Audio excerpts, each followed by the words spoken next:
Hi, welcome back to team Riya YouTube channel. இன்னைக்கு வந்து நம்ம ஒரு சூப்பரான ஹேர் பேக் தான் எப்படி ரெடி பண்றதுன்னு பார்க்க போறோம். ஃப்ரெஷ்ஷான ஆலோவேரா ஜெல் இருக்கு இல்லையா, அது வந்து நல்ல கியூபா கட் பண்ணிட்டு ஒரு மிக்ஸி ஜார்ல போட்டு நல்லா அடிச்சு அந்த ஜூஸ் எடுத்து வச்சுக்கோங்க.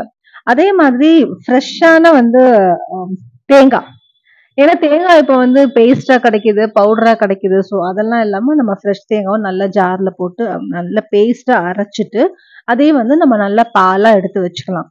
ஸோ அதுக்கப்புறமா இது ரெண்டுமே ரெடி ஆயிடுச்சு இல்லையா, இதுல விட்டமின் இ கேப்சூல்ஸ் 2 எடுத்து 2 எனக்கு லாங் ஹேர் இருக்கிறதா 2 போட்டுக்கிறேன். நீங்க வேணும்னா 1 கூட போட்டுக்கலாம். ஸோ எல்லாமே ஒண்ணா போட்டு நல்லா பீட் பண்ணதுக்கு அப்புறம் நம்ம ஹேர்ல வந்து ஃபர்ஸ்ட் ஃபுல்லா அப்ளை பண்ணிடுங்க. அது கொஞ்சம் ரொம்ப வாட்டரியா இருக்கிறதுனால கீழே அப்படியே ஒழுக தான் செய்யும். பட் பரவாயில்ல, நம்ம அட்ஜஸ்ட் பண்ணி அதை ஃபுல்லா போட்டுட்டு கொஞ்ச நேரம் ட்ரை ஆக விட்டுட்டு அகைன் இன்னொரு வாட்டி போடுங்க. ஸோ டோட்டலா ஒரு 1/2 hour to 45 minutes நம்ம ஹேர்ல நல்லா வச்சுட்டு அதனால கொஞ்சம் ஓரளவுக்கு நம்ம ட்ரை ஆயிடுச்சுன்னு நமக்கு தெரியும் இல்லையா. ஸோ ட்ரை ஆனதுக்கு அப்புறமா ஒரு மைல்டான ஷாம்பு போட்டு நல்லா சூப்பரா வாஷ் பண்ணிட்டீங்கன்னா ஹேர் வந்து அவ்வளோ ஷைனியா சில்கியா நல்லா இருக்கும். ஹேர் க்ரோத்துக்குமே இது ரொம்ப நல்லது. ஸோ நான் போட்டுட்டு ஹேர் வாஷ் பண்ணிட்டு இந்த ஹேர் பேக் உங்களுக்கு பிடிச்சிருந்ததுன்னா நீங்களும் யூஸ் பண்ணி பார்த்துட்டு எப்படி இருந்துச்சு அப்படிங்கறத எனக்கு மறக்காம கமெண்ட்ஸ்ல சொல்லுங்க. நான் அடிக்கடி பண்ணுவேங்க, நீங்களும் பண்ணி பார்த்துட்டு சொல்லுங்க. என்ன, பாய்.